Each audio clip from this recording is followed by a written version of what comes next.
Coucou les amis, on va faire une vidéo hyper chill aujourd'hui parce que pour moi c'est un petit peu entre guillemets le retour parce que pendant 2-3 semaines j'ai pas pu publier du tout. Faut savoir que mon emploi du temps actuellement il est mais saturé de chez saturé, hein. C'est-à-dire que c'est vraiment... En plus là je suis un peu malade, j'ai un peu chopé la crève et tout, enfin bref. Et bon j'avoue que là j'appréhende un petit peu le retour sur YouTube et tout ça, mais... on va faire une vidéo tranquille aujourd'hui, donc vraiment si vous êtes venu chercher des infos ultra carrées, ultra précises, machin, que vous n'êtes pas là pour perdre du temps, nanani nanana, allez voir une autre vidéo parce que là on va juste se poser, on va prendre une boisson chaude, une boisson fraîche, on s'assoit, on discute entre nous, voilà. Ça va vraiment être un truc ultra chill et j'ai besoin d'une vidéo un peu comme ça parce que franchement, avec le rythme de vie qui est le mien actuellement, je pense que si je fais les choses de façon trop, comment dire, dans le stress et l'anxiété, la rapidité et la productivité extrême, je pense que ça va pas du tout le faire, hein. Voilà, donc c'est parti, on va faire une petite vidéo FAQ slash favori. Je crois que c'est un concept que je sais pas si quelqu'un a déjà fait ça sur YouTube tellement c'est juste...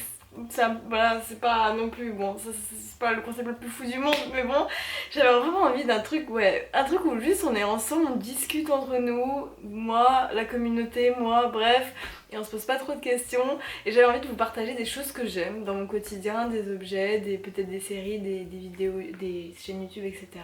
Et en même temps, je réponds à vos questions sur le groupe Facebook, voilà. Juste avant qu'on commence, si t'es nouveau sur la chaîne, sache que moi je parle principalement d'autisme parce que c'est le trouble duquel j'ai été diagnostiquée il y a quelques années. Si ça t'intéresse d'en savoir plus sur l'autisme, etc., bah abonne-toi, voilà. Et tu trouveras aussi, dans le premier lien de ma description de mes vidéos, j'ai toujours en lien mon e-book qui est gratuit, voilà. Vous allez recevoir un petit livre où il y a tous mes meilleurs conseils pour, comment dire, pour se débrouiller un petit peu mieux quand on est neurodivergent et qu'on a peut-être du mal socialement, des tips pour mieux socialiser, des tips pour s'acheter peut-être des objets qui nous aident sensoriellement, etc. Bref, c'était un premier lien. Et puis pour rejoindre notre communauté et discuter, c'est le deuxième lien dans la description. Voilà, je suis désolée pour les gens qui sont des habitués et qui viennent voir toutes mes vidéos quand elles sont accélérées et qui en ont marre d'entendre ce baratin, mais ça vaut toujours le coup de rappeler ça pour les nouveaux. Donc je vais me rendre sur le groupe Facebook et je vais tout simplement répondre à vos questions. Alors je sais que voilà, encore une fois je vais pas répondre à toutes les questions. Il y en a certaines auxquelles j'ai déjà beaucoup répondu, du coup je vais je vais pas forcément y répondre. Il y en a d'autres où j'ai pas forcément la réponse. Donc ne soyez surtout pas vexés si vous voyez pas votre question apparaître. Par pitié, ne soyez pas vexés, ça n'a rien à voir contre vous personnellement. Je me sens toujours mal alors que c'est juste un choix normal de ma part, mais bon, bref. Alors j'ai une question de Bernard qui me demande: es-tu aussi atteinte de prosopagnosie et d'alexithymie? À ton avis, est-ce que c'est un trait typique des porteurs de TSA? Alors pour les personnes qui seraient étrangères à ces termes, il faut savoir que même moi je savais même pas, avant ton commentaire Bernard, je savais pas qu'on appelait ça comme ça. Je connaissais ces difficultés là parce que j'ai des personnes dans mon entourage qui les ont, mais je savais pas que ça s'appelait comme ça avec des noms aussi compliqués. Pour vous dire les choses en toute honnêteté. Mais oui, juste pour vous rappeler, on parle là alors d'une part pour la prosopagnosie, on parle du fait d'avoir du mal à reconnaître les visages humains, enfin d'avoir du mal à reconnaître les traits caractéristiques d'un visage humain, ce qui fait que bah voilà, vous pouvez avoir du mal à reconnaître une personne que vous avez déjà vue, que vous avez déjà rencontrée, etc. Faut savoir que voilà, moi j'ai une personne autiste de mon entourage qui a cette difficulté là. Dans le sens où voilà, elle m'a raconté une fois que cette personne elle était allée chercher sa fille à l'école primaire et elle n'a même pas reconnu sa fille en fait. Quand elle est arrivée à la sortie de l'école, elle n'a pas reconnu sa fille parmi tous les autres visages de petites filles qui sont sorties de l'école primaire tout simplement. Donc c'est ce genre de difficulté là. Il me semble que il y a une personne très célèbre, Brad Pitt, si je dis pas de conneries, ça se trouve je dis une énorme connerie, mais il me semble que Brad Pitt il a ça aussi. Mais je dis peut-être une énorme connerie, donc bon, bref, ça à vérifier. Et pour l'alexithymie, j'espère que je prononce bien, c'est vraiment c'est la difficulté à identifier ses émotions, à rattacher des pensées, peut-être des fantasmes, ce genre de choses à des émotions, enfin bref, juste avoir du mal avec l'identification de tout ce qui regroupe, enfin tout ce qui est attrait aux émotions, voilà. Alors personnellement j'ai de la chance, je ne suis pas concernée par ces difficultés là. j'ai beaucoup de chance. Mais encore une fois, voilà, là tu me demandais si à mon avis c'était un truc typique du TSA. Alors je dirais pas que c'est typique du TSA parce qu'il y a plein de personnes qui n'ont pas de TSA et qui sont qui ont ces difficultés là. Voilà. Ça, bon, je pense que voilà, on connaît tous, voilà, pas forcément tous, mais on connaît des gens voilà qui ont de la prosopagnosie, etc. qui n'ont absolument aucun TSA. Donc pour moi c'est pas typique. Ceci dit, j'ai quand même remarqué que chez les personnes qui ont un TSA, c'est plus fréquent de retrouver ces troubles là que chez des personnes neurotypiques. Encore une fois, voilà, moi j'ai remarqué ça à titre personnel. Maintenant, surtout par rapport aux émotions, à l'identification des émotions, puis aussi par rapport à la reconnaissance des visages, puisque comme je vous disais, j'ai un proche autiste qui a cette difficulté là. Donc voilà. Néanmoins, c'est possible d'être autiste et de pas les avoir. Voilà, moi je les ai pas. Mais encore une fois, moi je vous le dis, on voit très fréquemment des personnes autistes qui ont du mal avec l'identification des émotions, qui ont du mal avec la reconnaissance des visages, etc. etc. Donc oui, c'est plus fréquent dans les TSA, mais c'est pas un truc typique du TSA, c'est pas caractéristique du TSA. Quand on va vous faire passer les tests pour savoir si vous êtes autiste ou non dans les hôpitaux, dans les CRA, etc., on va pas essayer de voir si, enfin en tout cas moi dans mon CRA à moi, on n'a pas essayé de savoir si j'avais ces troubles là ou non. Voilà. Et si ça avait vraiment été un trait caractéristique du TSA, je pense qu'on m'aurait très certainement fait faire ces tests. Donc voilà. Pour répondre à ta question. Encore une fois, je précise que quand je réponds à vos questions, moi je suis pas une professionnelle du milieu dans le sens où je travaille pas dans les hôpitaux, je travaille pas dans les centres psychiatriques, etc. Je suis juste une autiste qui partage son expérience. L'autisme c'est un de mes intérêts spécifiques, donc je m'intéresse énormément, je lis beaucoup de livres. Ceci dit, ça fait pas de moi un médecin ou une psychiatre ou ce genre de choses, une neuropsy. Donc voilà, je tiens quand même à le préciser parce que je veux pas que les gens me prennent pour quelque chose que je suis pas, mais voilà. Ensuite j'avais une autre question de Hugo à laquelle j'ai déjà répondu, mais je tiens beaucoup à y répondre une deuxième fois. Qui me demande pourquoi tu as désactivé les commentaires sur YouTube. Alors il y a deux raisons principales pour lesquelles je désactive les commentaires sur YouTube. La première, qui est la plus évidente certainement, c'est que bon, moi j'ai pas le temps en fait de gérer la haine sur les réseaux sociaux. Faut savoir qu'avant j'avais une chaîne YouTube de gym, de stretching, hein. Mon intérêt spécifique principal c'était le stretching, la souplesse, etc. Et j'avais une chaîne YouTube où je donnais des conseils sur comment s'étirer, blablabla. Et comment dire, cette chaîne YouTube, j'avais pas désactivé les commentaires du tout, c'était ma première chaîne YouTube et alors j'ai pas eu beaucoup de commentaires haineux, voire quasiment pas, mais j'ai eu pas mal de pervers, de gens comme ça. Et il y a aussi des gens qui pensaient être bienveillants mais qui en réalité étaient très malveillants. Par exemple, voilà, à un moment j'ai eu un cinquantenaire qui m'a envoyé un message pour me dire oui ma petite mésange, j'ai vu que tu t'affichais sur YouTube, etc. Alors je sais que t'es encore très jeune donc tu es très naïf donc tu sais pas, mais c'est très très dangereux de s'afficher sur internet. Enfin bref, il m'infantilisait, il se posait comme mon père qui devait m'apprendre la vie et ça m'était hyper mal à l'aise. Enfin bref, plein de commentaires comme ça. Puis, bon, évidemment j'ai aussi eu des commentaires haineux à partir du moment où j'ai commencé à parler de santé mentale. Quand j'ai fait ma vidéo sur le mutisme sélectif, il y a eu des gens qui m'ont traité de conne, qui veulent attirer l'attention sur elle, etc. Bon, ok. Faut savoir que bon, la haine c'est pas non plus voilà, évidemment c'est chiant, mais il y a aussi ce truc qu'en fait moi j'ai pas le temps de filtrer les commentaires en fait, de faire la police, de vérifier, parce qu'encore une fois moi j'ai une tolérance qui est vraiment zéro sur la malveillance par rapport à la santé mentale. Moi je peux absolument pas supporter les gens qui sont malveillants envers les personnes qui ont des troubles mentaux et qui essayent de façon honnête d'en parler et tout, et qui font ça dans un but bienveillant elles-mêmes, qui sont pas là en mode ouais, je sais pas j'ai un peu du mal à m'exprimer là-dessus parce que tellement ça me... bon. Et voilà, et si je voulais qu'il n'y ait pas de ces genres de commentaires sous mes vidéos, bah il faudrait que je vérifie sans cesse, que je fasse attention, que je fasse la police, que je supprime les commentaires ou que j'ai quelqu'un qui le fait à ma place, et je n'ai absolument pas le temps de le faire, mais alors absolument pas. Donc voilà. Et il y a une deuxième raison aussi, c'est que même si je laissais les commentaires, je ne pourrais pas les lire, je pourrais pas y répondre, et d'ailleurs j'ai déjà beaucoup de mal à interagir sur Facebook avec vous, à répondre à vos messages sur Facebook. Généralement voilà, je pose une question, je fais un post, je vous laisse réagir et après de temps en temps je like certains de vos posts et je réponds à certains commentaires, mais j'ai pas vraiment le temps d'interagir vraiment avec vous sur Facebook, donc j'imagine même pas les commentaires YouTube. Et il y a un engagement aussi que j'ai eu envers moi-même, c'est que je ne regarde plus mes stats sur YouTube du tout. C'est-à-dire qu'actuellement, au moment où je tourne cette vidéo, je sais pas combien d'abonnés j'ai du tout. Genre, je sais que je suis autour de 5000, un truc comme ça, mais je ne regarde plus du tout les chiffres. Parce que par expérience, ça fait des années que je fais des vidéos sur YouTube. Et je sais qu'à chaque fois, regarder les stats toutes les 5 minutes, ça me rend dingue, quoi, ça me rend vraiment folle. Donc j'ai décidé que pour ma santé mentale c'était important que je regarde pas du tout mes stats. Mais du coup si je regarde pas mes stats, bah, je regarde aussi pas les commentaires. Donc s'il y avait des commentaires, je les lirais pas tout simplement. S'il y avait des commentaires haineux, je serais pas là pour les supprimer parce que je serais juste pas là pour les lire. Donc tout simplement, non, c'est pas pertinent pour moi de mettre des commentaires sur YouTube. Sachant qu'en plus on a le groupe Facebook pour discuter en toute bienveillance, donc voilà. Bon, j'ai vraiment passé des heures à parler là sur ce sujet, alors que c'est peut-être pas du tout intéressant pour vous, parce que vous saviez déjà.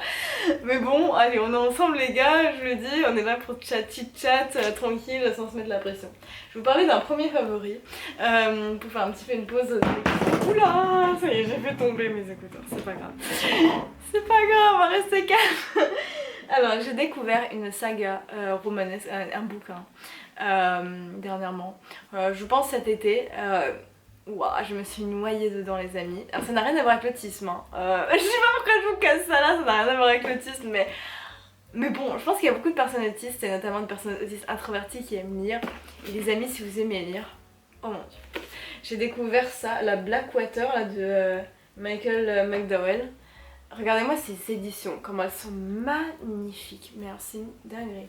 Je sais pas combien il y a de tomes au total, moi je me suis acheté jusqu'au 5 il me semble. Il me semble qu'il y a genre 6 tomes, 7 tomes, je sais pas. J'en sais rien. Mais un truc de fou comment je me suis noyée dans ces bouquins. En fait en gros l'histoire, le genre c'est un peu du fantastique en gros. Et on se retrouve dans une petite ville, Perdido, où il y a une rivière qui passe et en gros à un moment il y a une crue. Et au moment où cette crue fait surface dans la ville, il y a une jeune femme qui apparaît comme ça, qui est un peu mystérieuse, on dirait qu'elle a un peu des pouvoirs, enfin bref, mais on sait pas trop. Voilà. Et puis elle va s'introduire dans une des familles les plus riches de la ville et commencer à un petit peu manigancer tout ce qui se passe là-bas. Je vous en dis pas plus, si ça vous intéresse, allez checker, c'est waouh. Si vous aimez les bouquins un peu faciles à lire, parce que c'est très facile à lire mais qu'en même temps très où on se noie dedans parce que c'est page turner et tout, qui se regarde comme qui se lit comme une série, on regarde une série Netflix en gros. J'ai adoré, je lis ça dans les transports avec mes écouteurs anti-bruit, je suis au paradis les amis, c'est vraiment énorme coup de cœur, j'avais envie de vous en parler, ça n'a rien à voir avec l'autisme mais juste voilà, on est là pour papoter et ça fait partie du papotage. J'ai vraiment adoré cette saga. Bref, là je suis au tome 3 pour vous dire, je suis en plein dedans, voilà, j'ai absolument pas terminé, mais voilà. J'ai un petit message ensuite de Féeric, donc qui me dit: j'espère que tu pourras vite nous refaire un bel atelier, il m'aide énormément, merci beaucoup. D'ailleurs, merci à toutes les personnes qui achètent mes ateliers quand je les sors, mais vous savez même pas à quel point ça me rend joyeuse de savoir que vous êtes intéressés par mon travail. Surtout que je mets beaucoup de cœur quand je travaille dessus, donc merci beaucoup. J'ai beaucoup de mal à gérer mon énergie. Je repère difficilement quand je vais à l'épuisement. Si tu as des astuces, et comme ton copain est TDAH, si tu as des astuces également propres à ce trouble. Alors, merci Féeric. Et ben pour répondre à cette question, faut savoir que moi c'est un petit peu l'inverse. Moi je sens la fatigue très vite en fait. Je suis hyper sensible à la fatigue et dès que je sens que je suis un peu fatiguée, j'ai tout de suite envie de dormir, j'ai envie de lâcher le travail que je fais. Et c'est pour ça que j'ai l'impression que je suis un peu immunisée contre le burn-out parce que j'ai tellement de mal à travailler, je sens tout de suite la fatigue et tout de suite ça me fout ma motivation en l'air et j'ai plus du tout envie de faire quoi que ce soit de productif, voilà.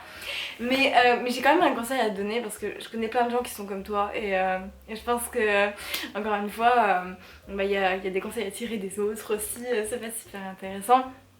Je pense que quand on a du mal à se rendre compte d'à quel point on est fatigué, c'est tout simplement de se mettre des limites en termes d'horaire ou en termes de tâches. Par exemple, si, je sais pas ce que tu fais dans la vie, mais si jamais ton travail c'est de répondre à des mails, je dis n'importe quoi, voilà. Et bah peut-être tu te dis, bon, je réponds aux mails seulement jusqu'à 11h. Et à 11h, je ferme mon ordi, même si je me sens pas forcément fatiguée, même si je vois que je pourrais encore travailler théoriquement, voilà. Je dis, il est 11h. c'est terminé. Ma journée est finie, voilà. Donc vraiment se mettre des limitations, soit en termes d'horaire, moi c'est ce que je fais personnellement, et c'est ce que je fais aussi parce que voilà, comme je le disais en début de vidéo, en ce moment je suis surchargée, je suis fatiguée, etc. J'ai beaucoup de... ma vie est coupée en trois entre ma vie sur YouTube, ma vie au conservatoire où je fais mes études de chant, et mon CDI, parce que j'ai aussi un CDI. Voilà, ma vie est vraiment coupée en trois aires qui me prennent énormément d'énergie, voilà. Moi c'est vraiment ça qui m'a aidé de me mettre de me fixer des horaires, de me dire à partir de 19h je ne travaille plus, même si j'ai pas terminé, je m'en fous, je ferai demain. Bon évidemment des fois il y a des impératifs, mais voilà. Ou alors ça peut être une limite en termes de tâches, donc tu te fais une liste de tâches et tu te dis qu'une fois que tu as fini cette liste de tâches, tu ne rajoutes pas de tâches, c'est terminé. Voilà, donc encore une fois adapté en fonction de ce que vous tous vous faites dans votre vie, si vous avez envie d'appliquer ce conseil. En tout cas moi c'est ce qui m'aide personnellement, même si je suis pas trop confrontée à ce genre de problème, et qui aide aussi beaucoup les gens qui sont confrontés à ce genre de problème. Bref, donc j'espère que ça peut aider. Voilà. Donc ensuite j'ai Anonymous. Je lis vos pseudos les amis. Excusez-moi si je les lis mal. Voilà. Un jour quand tu réalisais un meet-up, est-ce que tu souhaites te lancer dans le monde musical? Alors, un meet-up pour moi, pour le moment non. Pour le moment non, pourquoi? Parce que je suis fatiguée en ce moment, du coup j'essaye d'aller à l'essentiel, donc c'est-à-dire sortir mes vidéos plutôt régulièrement, sortir mes ateliers plutôt régulièrement, interagir un peu sur Facebook et ensuite travailler à mon CDI et faire mes études de chant, voilà. Tout ce qui est un peu extérieur, etc. on verra pour quand j'aurai moins de charge mentale, quand j'aurai... Mon emploi du temps sera moins saturé, parce qu'en ce moment c'est même pas le problème de j'ai pas le temps, c'est aussi le truc de j'ai pas assez d'énergie en fait pour ça. Et je pense qu'un meet-up c'est un truc vraiment très social et je pense que ça me consommerait une énergie de malade, et j'avoue que ça me fait un petit peu peur sur le coup au niveau du prix énergétique que ça va coûter sur moi. Donc pour le moment non, mais ça veut pas dire que j'ai pas envie d'en faire un et qu'il y en aura jamais. C'est juste pour le moment j'y pense pas trop. Voilà. Et ensuite, est-ce que tu souhaites te lancer dans le monde musical?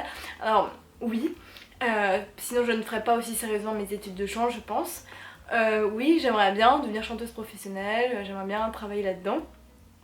Ceci dit, je mets pas tous mes espoirs là-dedans, dans le sens où, voilà, au conservatoire j'ai plein de camarades qui, c'est leur seul but dans la vie que de devenir chanteur professionnel, devenir musicien professionnel, etc.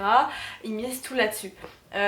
Moi je ne peux pas compter là-dessus puisque finalement le monde musical est tellement compétitif, tellement rude, tellement difficile. Rentrer dans un corps professionnel c'est réservé à des gens qui ont un niveau de ouf, voilà.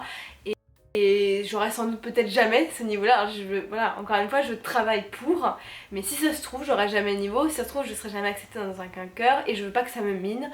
Et je veux avoir une vie à côté de la musique pour pas tout miser là-dessus. Parce qu'encore une fois, je veux pas que ma vie s'arrête si jamais je rentre pas dans un chœur prestigieux, etc. Parce qu'encore une fois, c'est très difficile de rentrer dans ce type de chœur. Le milieu est extrêmement compétitif. Donc c'est pour ça que j'essaie d'être indépendante financièrement en dehors de la musique. C'est pour ça que j'ai un CDI, c'est pour ça que je vous vends mes ateliers sur la chaîne YouTube, ça me permet d'être indépendante financièrement et de pas dépendre de la musique pour vivre, voilà. Même si de temps en temps j'ai aussi des petits cachets quand je fais des concerts, mais sans plus. Mais néanmoins, voilà, si j'y parviens, si je réussis à rentrer dans un chœur professionnel, ce qui est mon rêve, pourquoi pas? Moi je dis oui à ça puisque c'est ma passion, le chant. Est-ce qu'il serait temps de passer à un autre favori?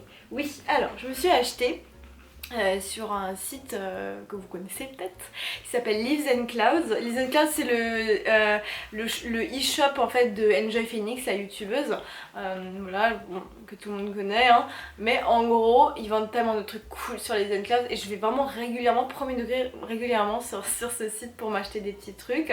Et dernièrement je me suis acheté un petit semainier comme ça, et ça m'aide énormément dans ma vie personnelle parce que tout simplement ça me permet vraiment de voir ma semaine d'un coup d'œil, noir sur blanc, de rendre prévisible les choses qui vont se passer, et notamment quand j'ai un emploi du temps surchargé comme en ce moment, d'avoir tout visible. Alors là vous avez pas d'exemple parce que bon, c'est un bloc et ce papier est vide, mais dans ma cuisine, voilà, bon, je vais pas vous partager mon emploi du temps parce que c'est privé, mais je note voilà tous les trucs que j'ai à faire le lundi, le mardi, etc.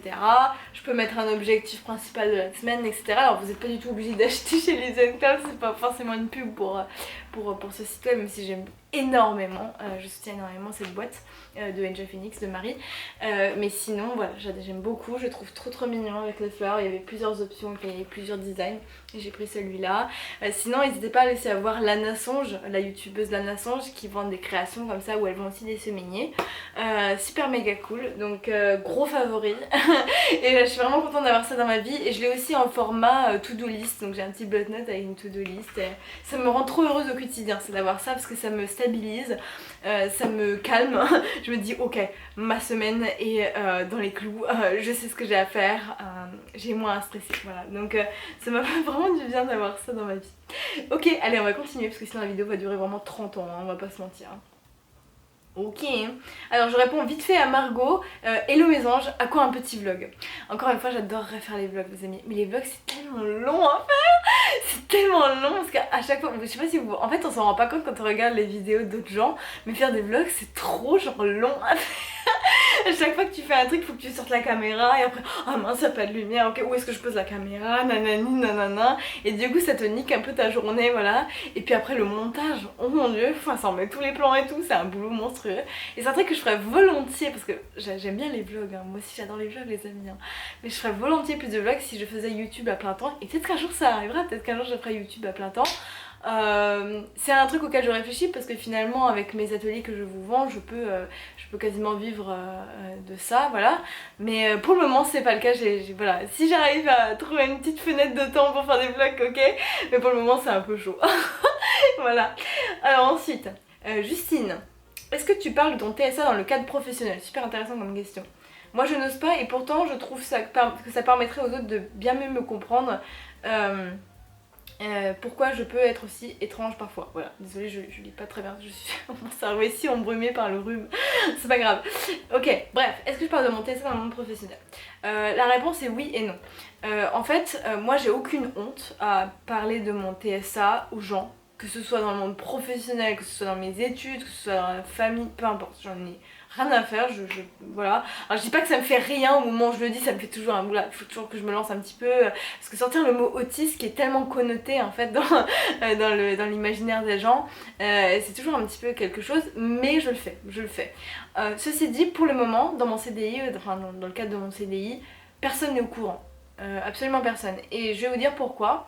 C'est parce qu'en fait ça se passe très bien mon boulot en fait, et quand j'ai une difficulté qui est liée au TSA, je leur en parle, mais je dis pas que c'est l'autisme en fait. Je leur dis voilà, moi je suis quelqu'un qui a du mal avec le bruit, voilà, je leur dis ça comme ça, je dis ouais, moi je suis quelqu'un qui fait de l'hyperacousie, etc. Mais en fait je leur parle des problèmes isolés. Et ça c'est un conseil que je peux vous donner si vous avez vraiment du mal à dire que vous êtes autiste au boulot, mais que vous avez quand même envie de parler de vos difficultés. Vous pourrez parler de vos difficultés mais de façon isolée en fait, de dire par exemple voilà, moi j'ai un peu des troubles qui m'empêchent de socialiser facilement, etc. sans utiliser le mot autisme, etc. Ceci dit, je vous conseille vivement de quand même utiliser le mot autisme parce que ça permet de mieux faire connaître notre neurodivergence aux autres, et c'est pas forcément une bonne idée de voilà, mais c'est juste voilà, pour les personnes qui auraient du mal, qui sont timides, ou juste qui sont pas à l'aise avec l'idée de dire salut, je suis autiste les amis, salut, voilà. C'était très gênant ce que je viens de faire, mais vous voyez ce que je veux dire. Moi c'est ce que je fais. Pourquoi est-ce que je dis pas directement que je suis autiste? Parce que j'en ai pas vraiment ressenti le besoin, tout simplement parce que ça se passe bien à mon taf, notamment parce que c'est un boulot qui est très routinier, où j'ai des collègues avec qui ça se passe très bien, etc., etc. Le seul petit souci que je peux avoir, c'est certains collègues qui me font un peu chier parce que je viens pas boire un verre avec eux après le boulot. Généralement c'est des collègues un petit peu, voilà, même des collègues qui me connaissent pas très bien et tout, ils me disent ah mais Ange, ça fait un an que t'es dans la boîte, tu viens jamais boire avec nous, nanani nanana. Mais même moi je leur dis pas que je le dis, je leur dis bah écoutez, boire un verre après le taf c'est pas mon truc, moi je suis fatiguée, j'ai envie d'entrer chez moi, et je leur dis de façon gentiment, et ça se passe très bien et j'ai pas vraiment de difficultés, voilà. Donc j'ai beaucoup de chance par rapport à ça. Néanmoins, si j'avais une difficulté vraiment très liée au TSA et que je peux pas l'expliquer autrement que le TSA, j'aurais sans problème, j'aurais dit bah écoutez voilà, j'ai un diagnostic d'autisme, etc. Moi ce que je conseille vraiment, si tu as besoin de parler de l'autisme au boulot mais que tu n'oses pas, franchement envoie un mail. Envoie un mail, tu auras le temps de te poser, de te mettre devant l'ordi et de dire voilà, soit tu fais un mail seulement à ton ou ta RH, peut-être ton ou tes supérieurs, peut-être tes collègues, qui tu veux, déjà tu choisis tes destinataires et t'écris, t'es tranquille, tu te mets tu te détends, tu te mets dans ton petit salon et t'écris ton petit mail, t'as le temps de te relire, de voir si c'est bien écrit, etc. Le conseil que j'ai à te donner aussi là-dessus, le mail le plus court possible, vraiment pas faire, généralement dans autisme on a besoin de donner tous les petits détails et tout, mais le mail le plus bref possible. D'ailleurs j'ai fait des exemples de mails dans mes ateliers, donc vraiment c'est un truc que je conseillais à fond. Mais juste faire un mail et dire voilà, j'ai été diagnostiquée de troubles autistiques, etc. Je peux avoir telle difficulté, etc. Bien cordialement, nanana, fin du mail. Je pense que c'est voilà, ça peut être intimidant, mais si vraiment ça peut valoir le coup, notamment pour que les collègues comprennent mieux, il faut le faire, je pense. Voilà.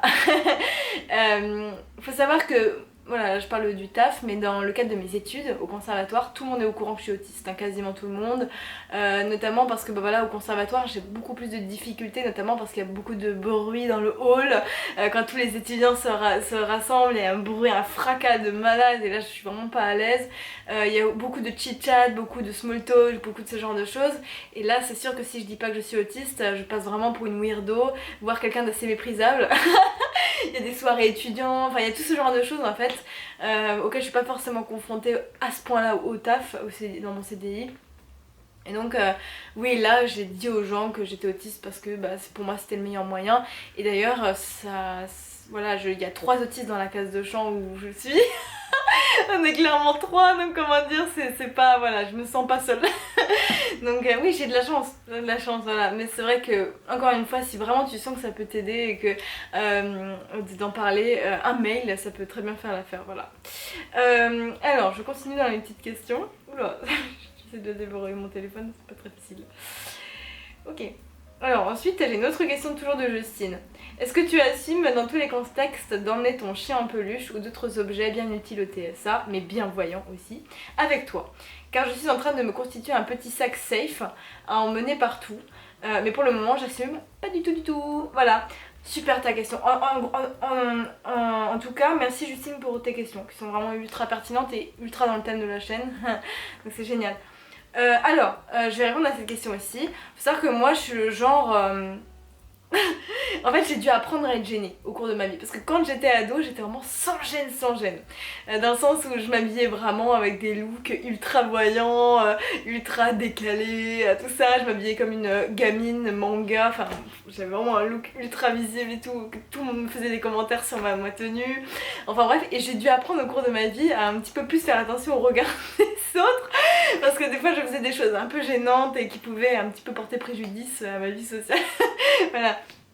Il faut savoir que le chien, j'ai toujours assumé de l'avoir. Et d'ailleurs, la plupart du temps, mon chien est très populaire dans mon entourage. Ceci dit, je commence de moins en moins à l'emmener, tout simplement parce qu'en fait j'ai le sentiment que quand je l'emmène, il y a toujours quand même une part des gens qui vont me considérer comme une gamine, quoi, qui vont me dire ah elle ramène son doudou partout, etc. Et du coup qui vont se dire ouais elle, Mésange elle est naïve, c'est une enfant dans sa tête, elle est à côté de la plaque. Il y a toujours des gens qui pensent ça et ils le disent pas, hein, ils me le disent pas frontalement, ils me disent pas ouais Mésange t'es une gamine, etc. Alors il y a toujours des gens qui le disent aussi frontalement, hein. Moi j'ai eu des gens comme ça qui me disent ah t'as un doudou à 27 ans, voilà, des gens qui me disent ça. Oui j'ai 27 ans, arrêtez de me dire que je fais plus jeune que mon âge, on me le dit 15 fois par jour, ok. Voilà, oui je sais je fais plus jeune que mon âge. Fin de la discussion. Voilà, mais effectivement je commence à avoir la flemme d'avoir à m'expliquer et tout, et du coup je ramène moi mon chien, mais en même temps j'en sens aussi moins le besoin parce que aujourd'hui j'arrive vraiment beaucoup plus à m'accepter, à être moins stressée, voilà. Mais en tout cas bravo pour cette idée de te faire un sac safe, mais par pitié faites tout ça, mes amis qui sont dans le spectre du TSA, faites tout ça, faites-vous un sac safe, faites-vous un sac avec tous vos petits objets, vos petits trucs, vos machins. Et moi je pense que le mieux, mais vraiment le mieux pour mieux l'assumer devant les gens, c'est tu sors ton objet, tu joues avec, voilà. Puis si des gens font des commentaires, de la façon la plus simple possible, tu leur expliques. Tu leur dis bah voilà, moi j'ai des troubles du spectre autistique et en fait jouer avec un Steam-Tub ça m'aide à mieux me concentrer sur la conversation, ça m'aide à mieux dépasser mon anxiété. Enfin bref, de la communication pure et dure et la plupart des gens, la plupart du temps, les gens comprennent. Voilà, ça peut paraître dingue, mais si.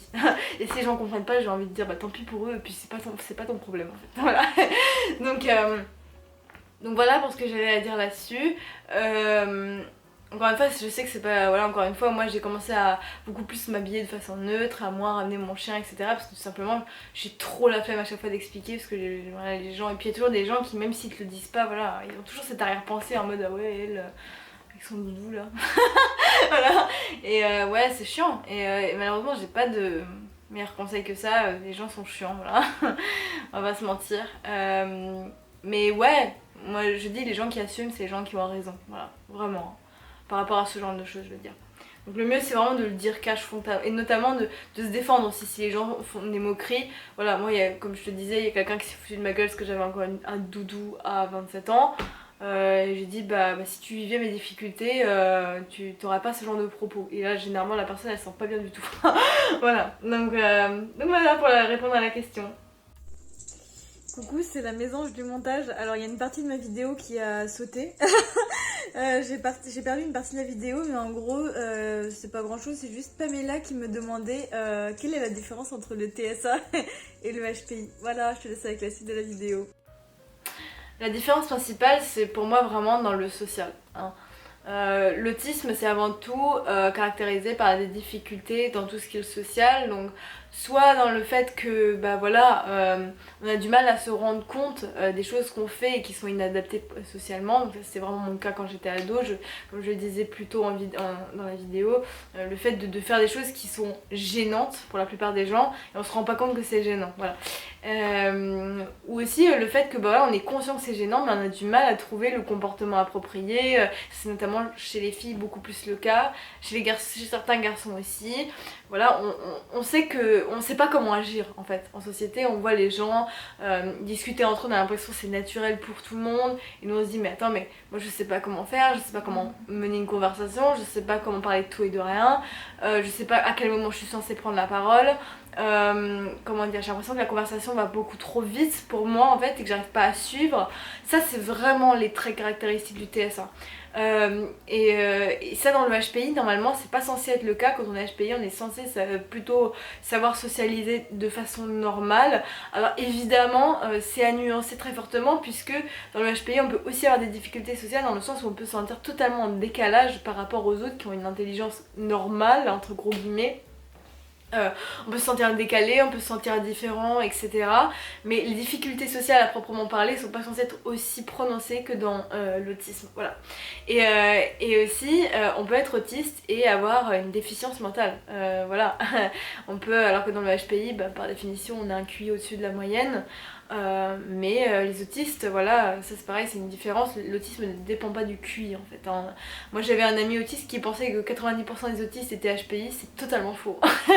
C'est totalement faux parce que lui était HPI, donc voilà, il pensait ça.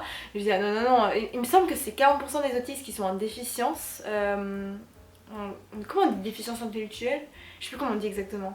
Mais bon, QI en dessous de 80-70, voilà. Encore une fois, j'avoue, je suis un peu, je me souviens plus. C'est très très embarrassant. Enfin, je crois que c'est QI en dessous de 70, vous êtes en déficience, il me semble.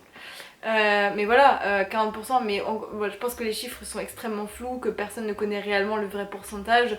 Mais il y a énormément d'autistes voilà, qui sont en dessous de 70 de QI. Il y a énormément d'autistes qui sont dans la moyenne, ce qui est mon cas. Et il y a des personnes autistes aussi qui sont HPI. Il faut savoir qu'aussi beaucoup d'autistes ont des QI ultra diversifiés, c'est-à-dire que alors, on a plusieurs QI, on a le QI de mémoire de travail, on a le QI de verbal, le fait de s'exprimer à l'oral, etc. Il y a le QI, qu'est-ce qu'il y a d'autre aussi non, je sais plus. plus après ce qu'il y a, tout ce qui est les mathématiques, etc. Enfin bref, il y a plusieurs QI quand vous passez le WAIS 4. Et moi j'avais des QI qui oscillaient entre 129 et 80. Donc pour vous dire à quel point c'est vraiment très disparate chez moi. Normalement tous les QI sont censés être à peu près autour du même chiffre. Moi c'était pas mon cas, moi j'avais des chiffres qui partaient dans tous les sens. Donc voilà. Mais en gros la moyenne de tous mes QI c'était dans la moyenne vers 100, autour de 100. Donc voilà.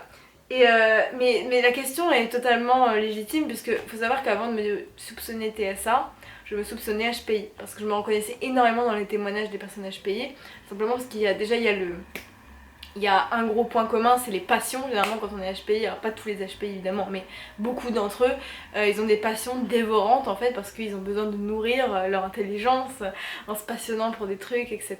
Il y a la pensée en arborescence qui peut beaucoup exister chez les TSA aussi. Il y a le fait de se sentir différent, de ne pas fonctionner exactement comme tout le monde. Qu'est-ce qu'il y a aussi de points communs? Bah déjà c'est pas mal. Il doit y avoir aussi d'autres points communs mais sur le coup là je les ai pas en tête, voilà. Bon allez, je vous parle d'un dernier favori et après je réponds à la question de Féeric sur les conseils du TDAH. On ne parle jamais de TDAH sur cette chaîne. Moi perso je suis pas TDAH, mais encore une fois comme je disais mon copain est TDAH, donc voilà. C'est la raison pour laquelle je parle pas beaucoup du TDAH. Mais bon. Favori suivant. Favori suivant, c'est une étiqueteuse que j'ai trouvée sur Amazon. Voilà, si j'y pense, je mettrai le lien dans la barre d'infos. Regardez-moi ça, c'est trop chou, c'est trop bien. Alors, pourquoi est-ce que j'ai acheté une étiqueteuse? En fait, j'ai envie de rendre ma maison plus simple d'utilisation pour moi. Voilà, on va parler fonctions exécutives les amis, c'est parti. Moi j'ai vraiment envie que dans ma maison, alors il faut savoir que ma passion du moment numéro 1, mon intérêt spécifique numéro 1 du moment, et vous allez voir c'est chelou, c'est la maison.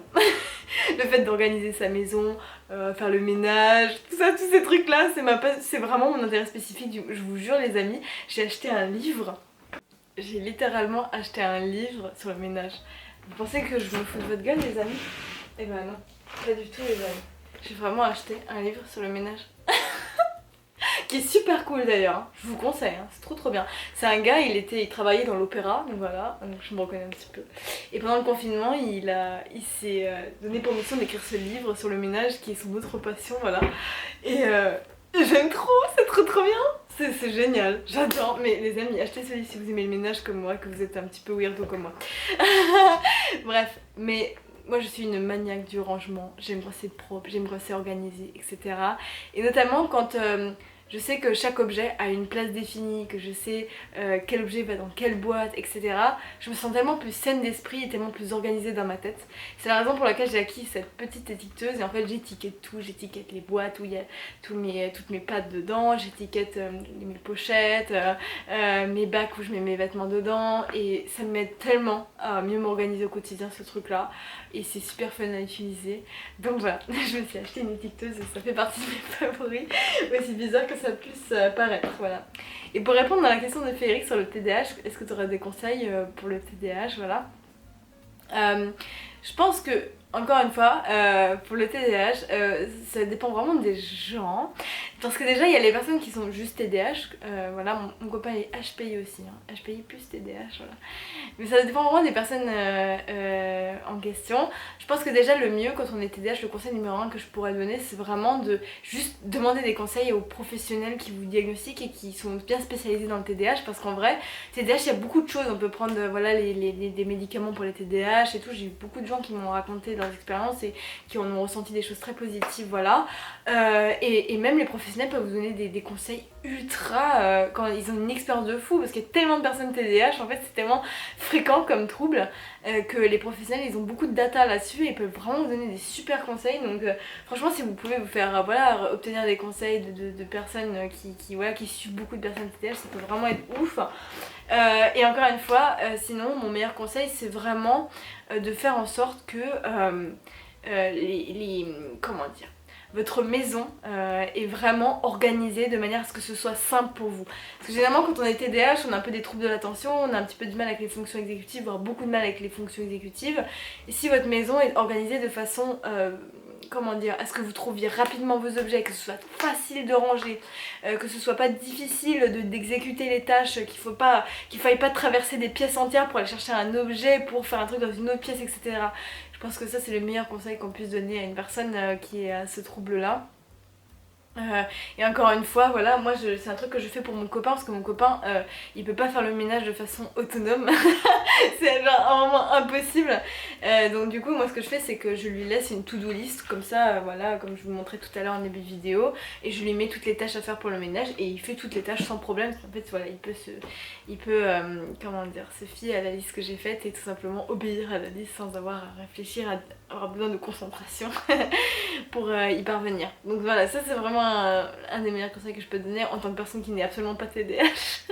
Donc c'est pas vraiment très pertinent. Mais bon. Mais sinon, bah merci d'avoir regardé cette vidéo jusqu'au bout. Encore une fois, si tu veux discuter avec nous, bah deuxième lien dans la description.